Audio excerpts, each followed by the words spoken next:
You have your own place now. Do you still feel a little anxious, though, when the temperature drops?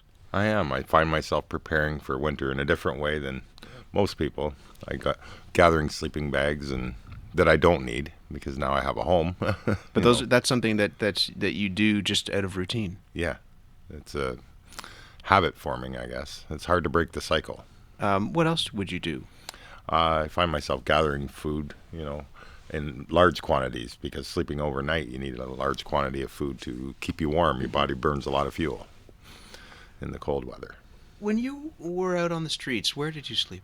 I slept, my first street level experience was at Queen and Bay. And then I moved down to Lakeshore under the bridge. And so at Queen and Bay, where would you sleep? I mean, there's a busy intersection. Yeah, it's a busy intersection. There's lots of traffic, lots of foot traffic. So you're pretty safe. There's a little grate there along the side of one of the buildings. It blasts a little cold air every few minutes, or warm air every few minutes. So. And that's where you would find some sort of refuge. Yeah. And was it?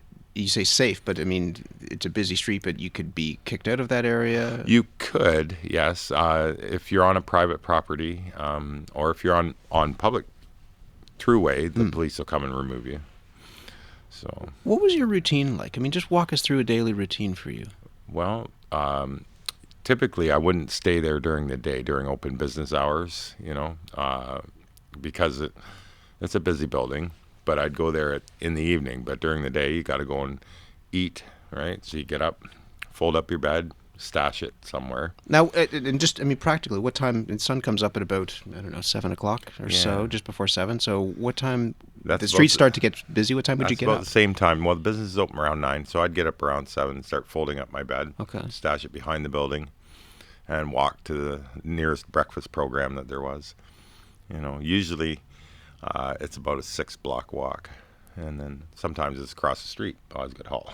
And then how would you spend the day? I mean, the days are long and cold. Getting from meal program to meal program is a long walk, right? So, we hear a lot about, one of the things people talk about are socks. That the homeless often need socks because of all the walking that they do. How much walking would you be doing? Shoes and socks. Well, you're doing all walking, basically, because living on the street, you don't have access to, fares and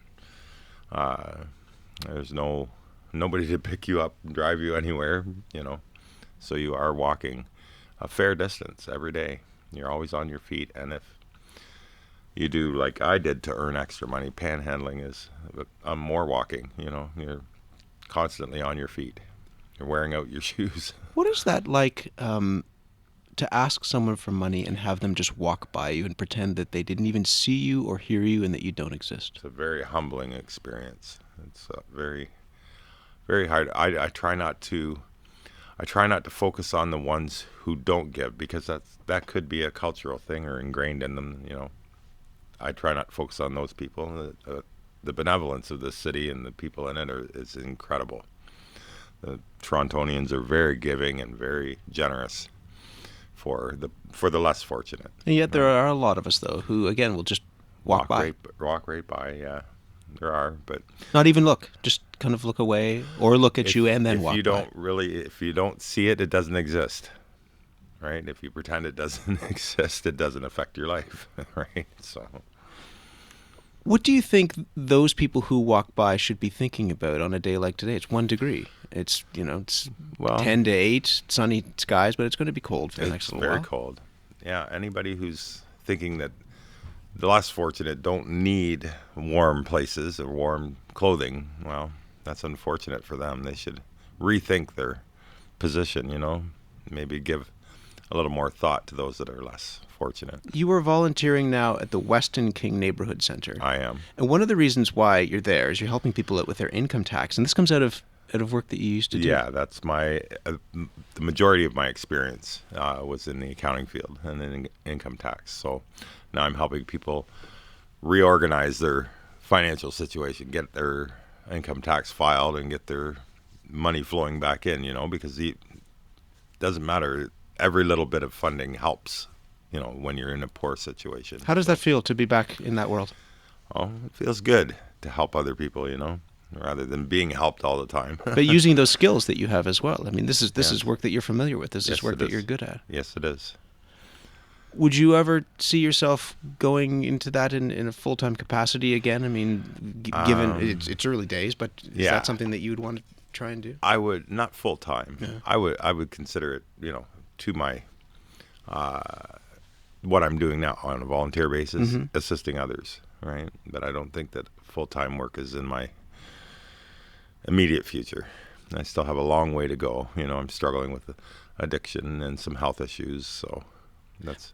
But you've made huge strides. Oh yeah, coming from living in the dirt and the the sidewalk, to living in my own place, and it's a big, increase in my life. Good luck.